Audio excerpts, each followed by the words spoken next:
The Chronicles of Narnia by C.S. Lewis. Book 7. The Last Battle.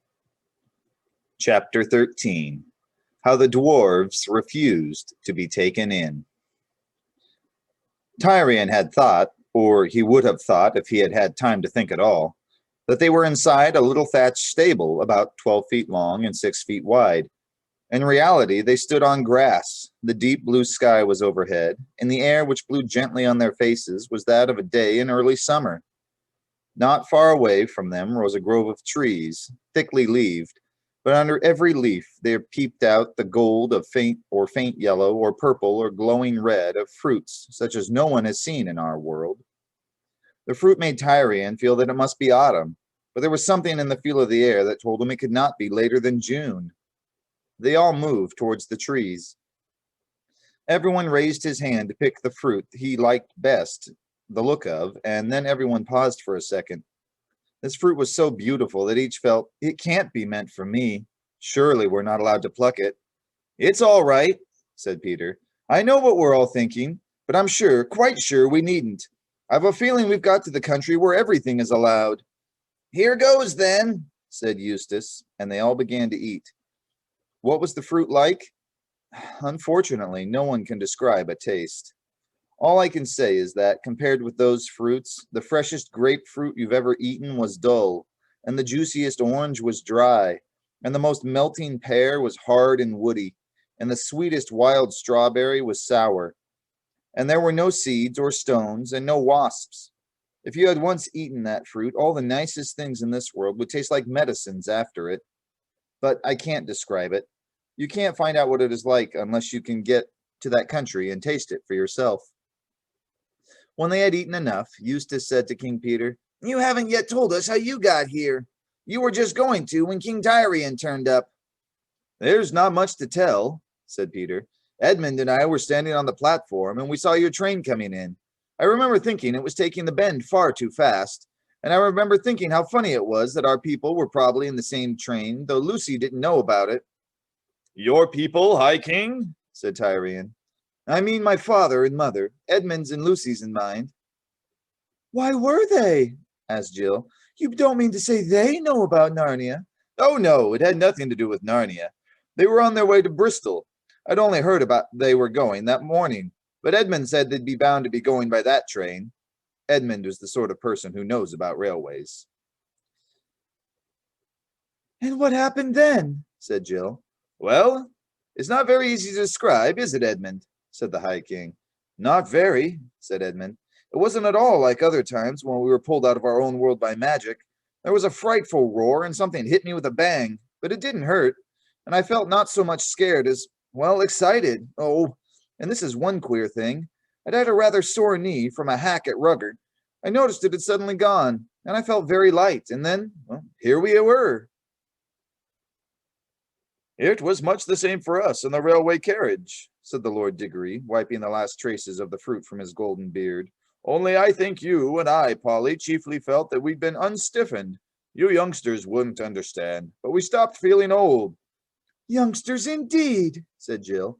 I don't believe you two really are much older than we are here.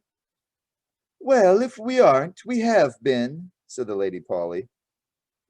And what has been happening since you got here? Asked Eustace. Well, said Peter, for a long time, at least I suppose it was a long time, nothing happened. Then the door opened. The door? Said Tyrion. Yes, said Peter, the door you came in, or came out, by. Have you forgotten? But where is it? Look, said Peter, and pointed. Tyrion looked and saw the queerest and most ridiculous thing you can imagine. Only a few yards away, clear to be seen in the sunlight, there stood up a rough wooden door, and round it the framework of the doorway. Nothing else, no walls, no roof. He walked towards it, bewildered, and the others followed, watching to see what he would do. He walked round to the other side of the door, but it looked just the same from the other side. He was still in the open air on a summer morning. The door was simply standing up by itself as if it had grown there like a tree. Fair sir, said Tyrion to the High King, this is a great marvel. It is the door you came through with that Carlamine 5 minutes ago, said Peter, smiling. But did I not come out of the wood into the stable? Whereas this seems to be a door leading from nowhere to nowhere. It looks like it if you walk round it, said Peter, but put your eye to the place where there's a crack between the two planks and look through. Tyrion put his eye to the hole. At first he could see nothing but blackness. Then, as his eyes grew used to it, he saw the dull red glow of a bonfire that was nearly going out, and above that, in the black sky, stars.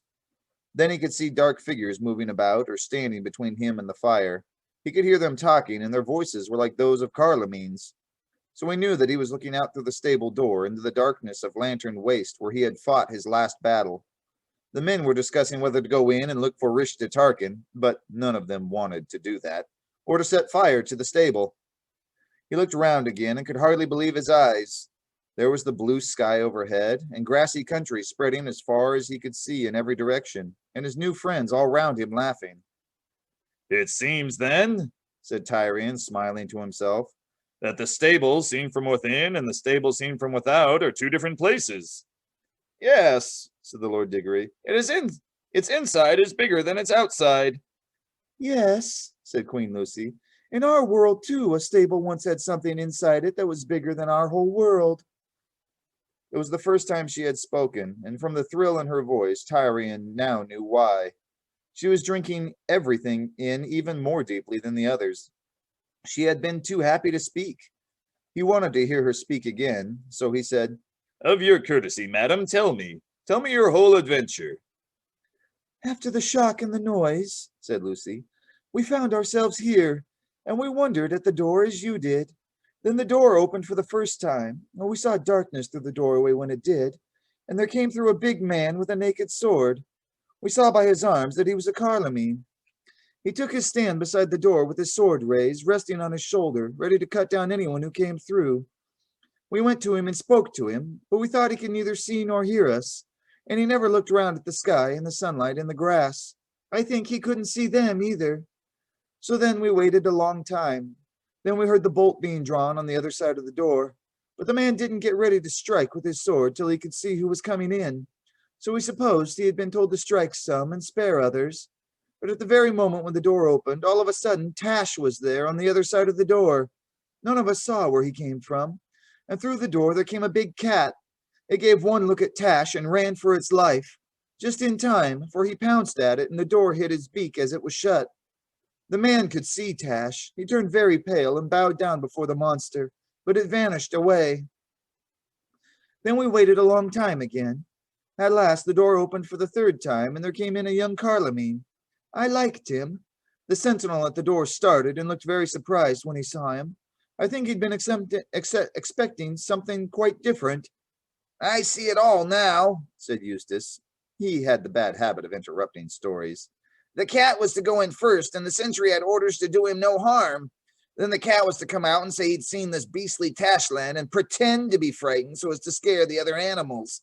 But what Schiff never guessed was that the real Tash would turn up. So Ginger came out really frightened. And after that, Schiff would send in anyone he wanted to get rid of, and the sentry would kill them, and... Friend, said Tyrion softly, you hinder the lady in her tale. Well, said Lucy, the sentry was surprised. That gave the other man just time to get on guard. They had a fight. He killed the sentry and flung him outside the door. Then he came walking slowly forward to where we were. He could see us and everything else. We tried to talk to him, but he was rather like a man in a trance. He kept on saying, Tash, Tash, where is Tash? I go to Tash. So we gave it up, and he went away somewhere. Over there. I liked him. And after that, ugh, Lucy made a face. After that, said Edmund, someone flung a monkey through the door, and Tash was there again. My sister is so tender-hearted, she doesn't like to tell you that Tash made one peck and the monkey was gone. Serve him right, said Eustace. All the same, I hope he'll disagree with Tash, too. And after that, said Edmund, came about a dozen dwarves, and then Jill and Eustace, and last of all yourself. I do hope Tash ate the dwarves, too, said Eustace. Little swine. No, he didn't, said Lucy. And don't be horrid. They're still here. In fact, you can see them from here, and I've tried and tried to make friends with them, but it's no use. Friends with them? Cried Eustace. If you knew how those dwarves have been behaving. Oh, stop it, Eustace, said Lucy. Do come and see them. King Tyrion, perhaps you could do something with them. I can feel no great love for dwarves today, said Tyrion. Yet at your asking, lady, I would do a greater thing than this. Lucy led the way, and soon they could see all the dwarves. They had a very odd look. They weren't strolling about or enjoying themselves, although the cords with which they had been tied seemed to have vanished. Nor were they lying down and having a rest. They were sitting very close together in a little circle facing one another. They never looked round or took any notice of the humans till Lucy and Tyrion were almost near enough to touch them. Then the dwarves all cocked their heads as if they couldn't see anyone but were listening hard and trying to guess by the sound what was happening. Look out, said one of them in a surly voice. Mind where you're going. Don't walk into our faces. All right, said Eustace indignantly. We're not blind. We've got eyes in our heads. Then they must be darn good ones if you can see and hear, said the same dwarf, whose name was Diggle. In where? In where? Asked Edmund. Why, you bonehead, in here, of course, said Diggle. In this pitch black, poky, smelly little hole of a stable. Are you blind? Said Tyrion. Ain't we all blind in the dark? Said Diggle. But it isn't dark, you poor stupid dwarves, said Lucy. Can't you see? Look up, look round. Can't you see the sky and the trees and the flowers? Can't you see me? How in the name of all humbug can I see what ain't there? And how can I see you any more than you can see me in this pitch darkness? But I can see you, said Lucy. I'll prove I can see you. You've got a pipe in your mouth. Anyone that knows the smell of baccy could tell that, said Diggle. Oh, poor things, this is dreadful, said Lucy. Well, she had an idea.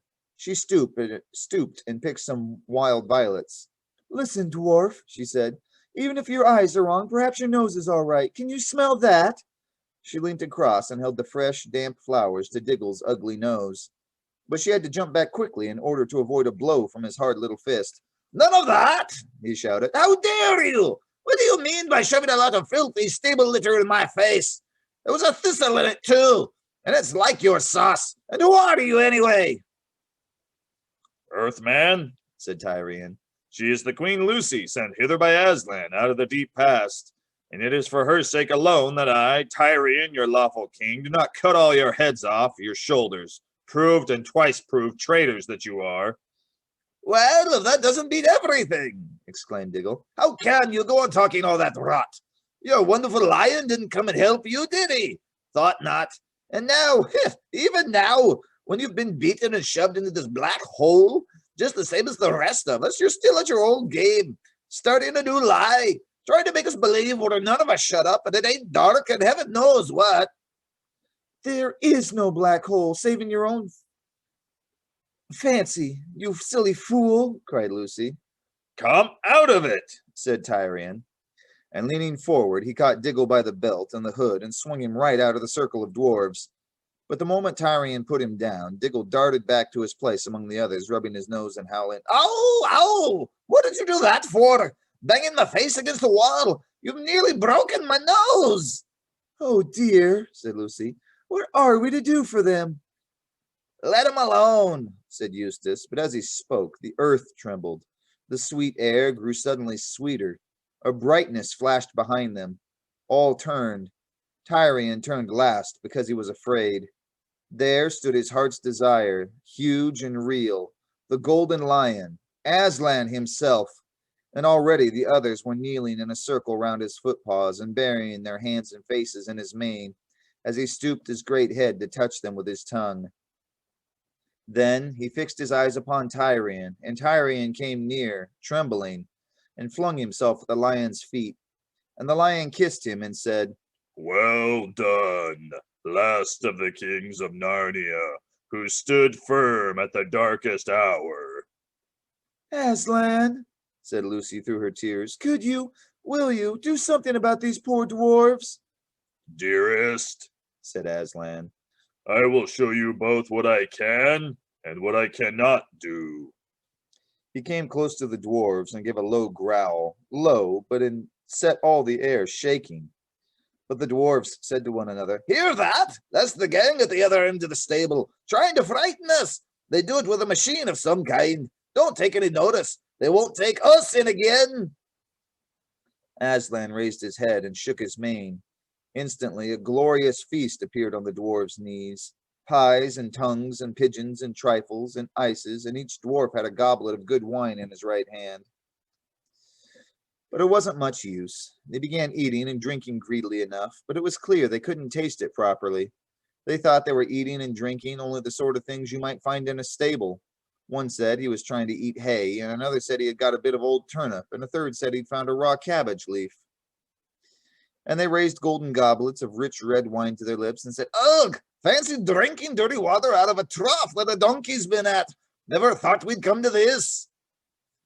But very soon, every dwarf began suspecting that every other dwarf had found something nicer than he had, and they started grabbing and snatching and went on to quarreling, till in a few minutes there was a free fight, and all the good food was smeared on their faces and clothes or trodden underfoot. But when at last they sat down to nurse their black eyes and their bleeding noses, all they said was, "Well, at any rate, there's no humbug here. We haven't let anyone take us in. The dwarves are for the dwarves." "You see," said Aslan, "they will not let us help them. They have chosen cunning instead of belief. Their prison is only in their own minds, yet they are in that prison, and so afraid of being taken in that they cannot be taken out. But come, children, I have other work to do." He went to the door, and they all followed him. He raised his head and roared, "Now it is time!" then louder, "Time!" then so loud that it could have shaken the stars. "Time!" The door flew open.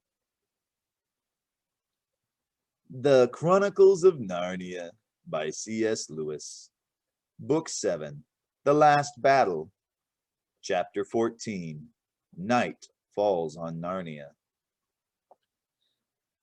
They all stood beside Aslan on his right side and looked through the open doorway. The bonfire had gone out. On the earth all was blackness. In fact, you could not have told you that you were looking into a wood if you had not seen where the dark shapes of the trees ended and the stars began. But when Aslan had roared yet again, out on their left they saw another black shape. That is, they saw another patch where there were no stars, and the patch rose up higher and higher and became the shape of a man, the hugest of all giants. They all knew Narnia well enough to work out where he must be standing. He must be on the high moorlands that stretch away to the north beyond the river Shribble.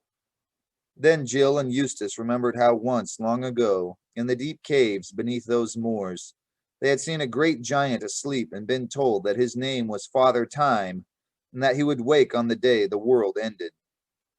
"Yes," said Aslan, though they had not spoken. "While he lay dreaming, his name was Time. Now that he is awake, you will have a new one." Then the great giant raised a horn to his mouth. They could see this by the change of the black shape he made against the stars. After that, quite a bit later, because sound travels so slowly, they heard the sound of the horn, high and terrible, yet of a strange, deadly beauty. Immediately, the sky became full of shooting stars. Even one shooting star is a fine thing to see. But these were dozens, and then scores, and then hundreds, till it was like silver rain, and it went on and on. And when it had gone on for some while, one or two of them began to think that there was another dark shape against the sky as well as the giants. It was in a different place, right overhead, up in the very roof of the sky, as you might call it. "Perhaps it is a cloud," thought Edmund. At any rate, there were no stars there, just blackness. But all around, the downpour of stars went on, and then the starless patch began to grow, spreading further and further out from the center of the sky. And presently a quarter of the whole sky was black, and then a half, and at last the rain of shooting stars was going on only low down near the horizon. With a thrill of wonder, and there was some terror in it too, they all suddenly realized what was happening. The spreading blackness was not a cloud at all. It was simply emptiness. The black part of the sky was the part in which there were no stars left. All the stars were falling. Aslan had called them home. The last few seconds before the rain of stars had quite ended were very exciting. Stars began falling all round them. But stars in that world are not the great flaming globes they are in ours. They are people. Edmund and Lucy had once met one. So now they found showers of glittering people, all with long hair like burning silver and spears like white-hot metal, rushing down to them out of the black air, swifter than falling stones. They made a hissing noise as they landed and burnt the grass. And all these stars glided past them and stood somewhere behind, a little to the right. This was a great advantage, because otherwise, now that there were no stars in the sky, everything would have been completely dark and you could have seen nothing. As it was, the crowd of stars behind them cast a fierce white light over their shoulders. They could see mile upon mile of Narnian woods spread out before them, looking as if they were in floodlight. Every bush and almost every blade of grass had its black shadow behind it. The edge of every leaf stood out so sharp you'd think you could cut your finger on it. On the grass before them lay their own shadows, but the great thing was Aslan's shadow. It streamed away to their left, enormous and very terrible, and all this was under a sky that would now be starless forever. The light from behind them, and a little to their right, was so strong that it lit up even the slopes of the northern moors. Something was moving there. Enormous animals were crawling and sliding down into Narnia, great dragons and giant lizards and fearless birds, featherless birds with wings like bats' wings. They disappeared into the woods, and for a few minutes there was silence. Then there came, at first from very far off, sounds of wailing, and then from every direction a rustling and a pattering and a sound of wings. It came nearer and nearer. Soon one could distinguish the scamper of little feet from the padding of big paws, and the clack-clack of light little hooves from the thunder of great ones. And then one could see thousands of pairs of eyes gleaming. And at last, out of the shadow of the trees, racing up the hill for dear life, by thousands and by millions, came all kinds of creatures, talking beasts, dwarfs, satyrs, fauns, giants, carlamines, men from Archenland, monopods, and strange unearthly things from the remote islands or the unknown western lands. And all these ran up to the doorway where Aslan stood. This part of the adventure was the only one which seemed rather like a dream at the time, and rather hard to remember properly afterwards. Especially, one couldn't say how long it had taken. Sometimes it seemed to have lasted only a few minutes, but at others it felt as if it might have gone on for years. Obviously, unless either the door had grown very much larger or the creatures had grown as small as gnats, a crowd like that couldn't have tried to get through it, but no one thought about that sort of thing at the time. The creatures came rushing on, their eyes brighter and brighter as they drew nearer and nearer to the standing stars. But as they came right up to Aslan, one or other of two things happened to each of them.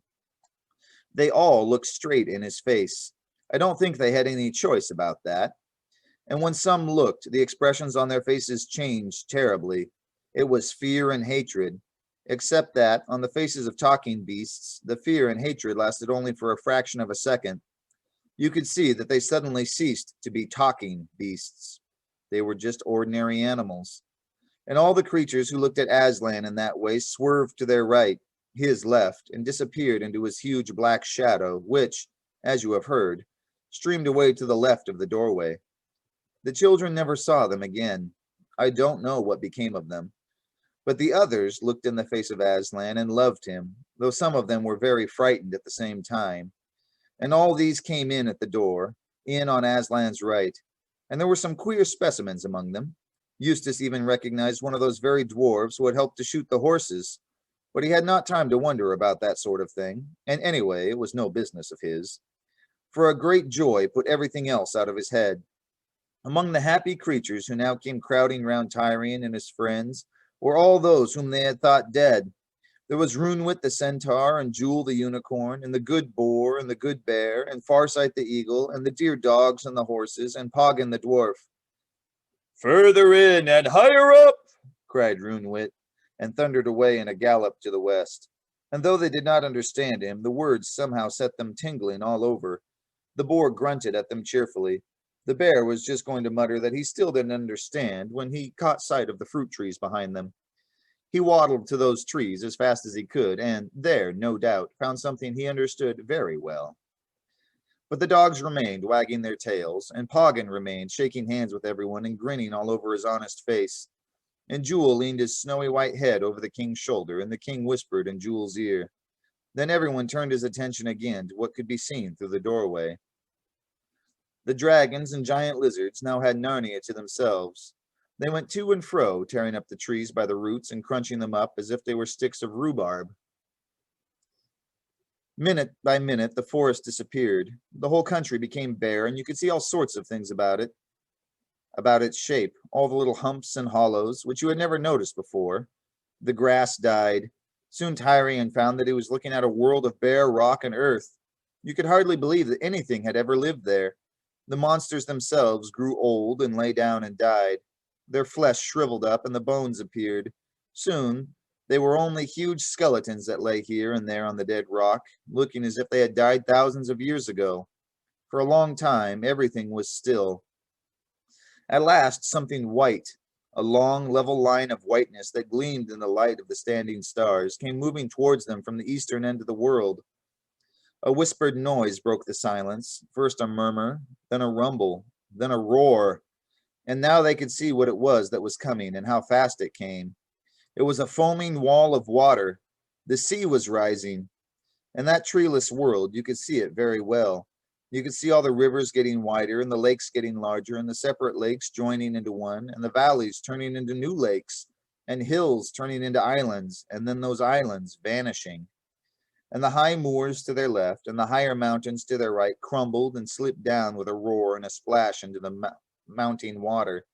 And the water came swirling up to the very threshold of the doorway, but never past it, so that the foam splashed about Aslan's forefeet.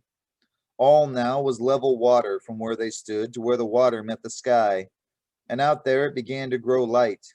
A streak of dreary and disastrous dawn spread along the horizon and widened and grew brighter, till in the end they hardly noticed the light of the stars who stood behind them. At last the sun came up. When it did, the Lord Diggory and the Lady Polly looked at one another and gave a little nod.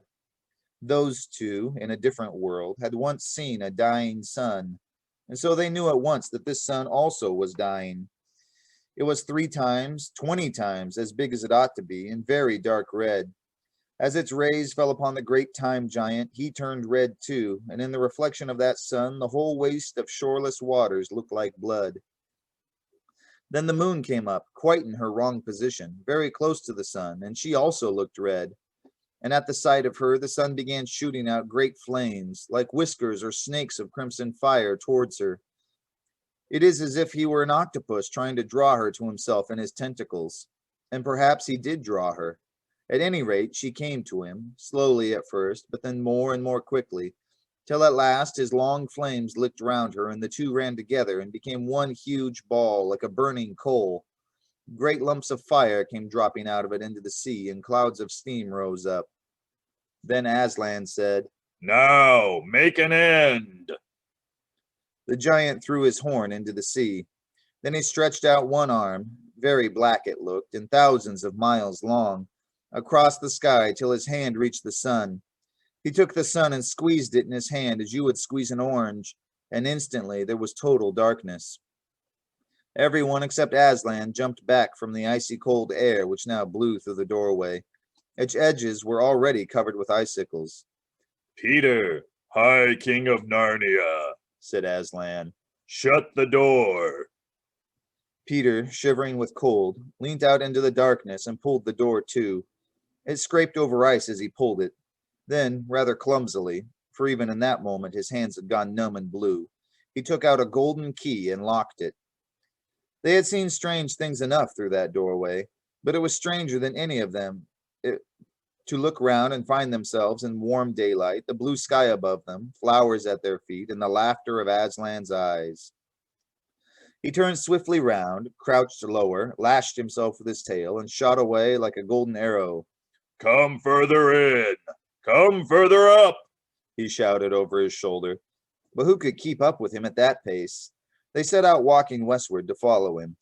"So," said Peter, "night falls on Narnia. What, Lucy, you're not crying? With Aslan ahead and all of us here?" "Don't try to stop me, Peter," said Lucy. "I'm sure Aslan would not. I'm sure it's not wrong to mourn for Narnia. Think of all that lies dead and frozen behind that door. Yes, and I did hope, said Jill, that it might go on forever. I knew our world couldn't.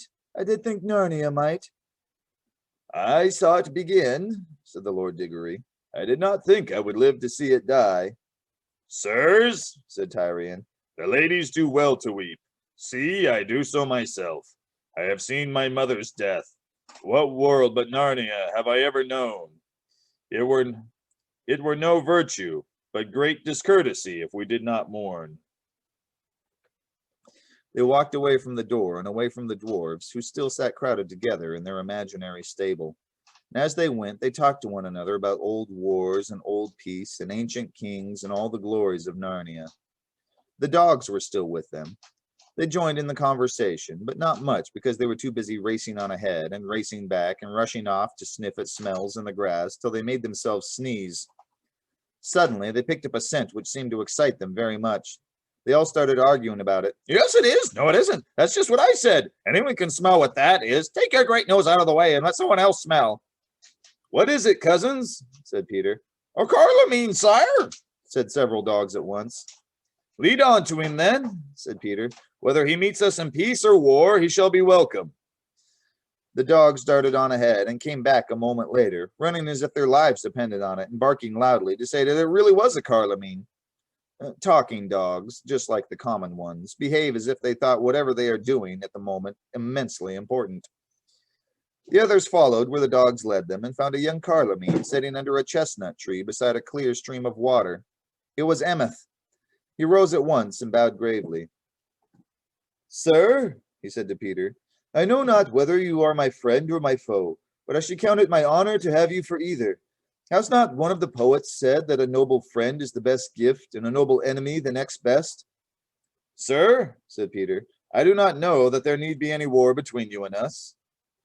Do tell us who you are and what's happened to you, said Jill. If there's going to be a story, let's all have a drink and sit down, barked the dogs. We're quite blown. Well, of course you will be if you keep tearing about the way you have done, said Eustace. So the humans sat down on the grass, and when the dogs had all had a very noisy drink out of the stream, they all sat down, bolt upright, panting, with their tongues hanging out of their heads, a little on one side to hear the story. But Jewel remained standing, polishing his horn against his side.